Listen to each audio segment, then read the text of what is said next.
Most of the transformational policies and projects which we are embarking upon require a modern legislative framework to cradle, embrace, and regulate them. Therefore, we are compelled to pursue a most robust legislative agenda to support these initiatives.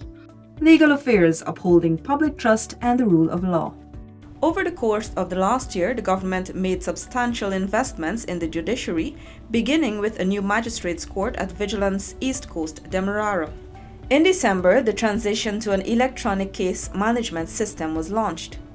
In January, the Hope and Justice Center was commissioned with the explicit aim of combating gender-based violence. A new wing of the Courts of Appeal was commissioned earlier this year, and a new juvenile court at Wales on the west coast of Demerara was opened in May.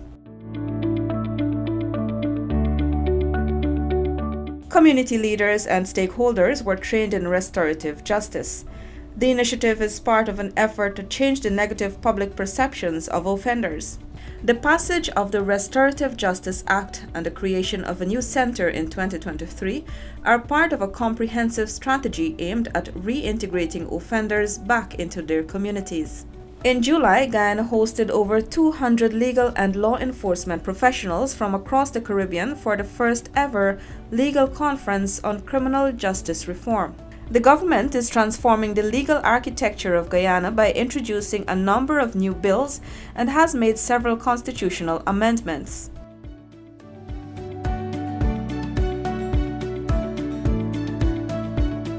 To improve efficiency and build capacity of the judiciary, 9 new magistrates were appointed this year.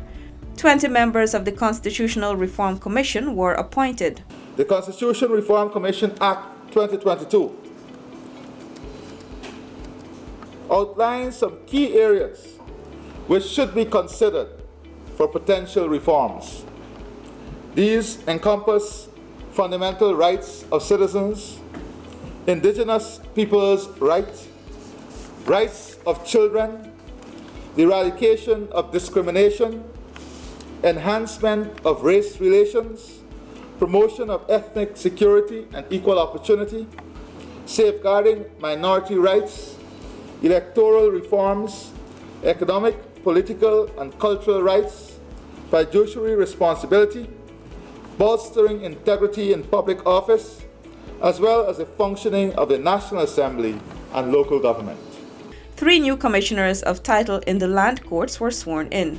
The new commissioners will help reduce the case backlog in Berbice, Demerara, and Essequibo. 10 new judges were recently appointed. 8 of them are women. This brings the total number of women in the judiciary to 70%. I congratulate all of you. I wish you well. You have your chance to write your name in history. You have your chance to let your work and your writing and your opinions reflect what good judgments are made of. And you have your chance to serve your country without fear or fear, without affection or ill will. This is your moment to mark your name. And I'm sure you will mark your name on the right side of history. Congratulations, and God bless all of you.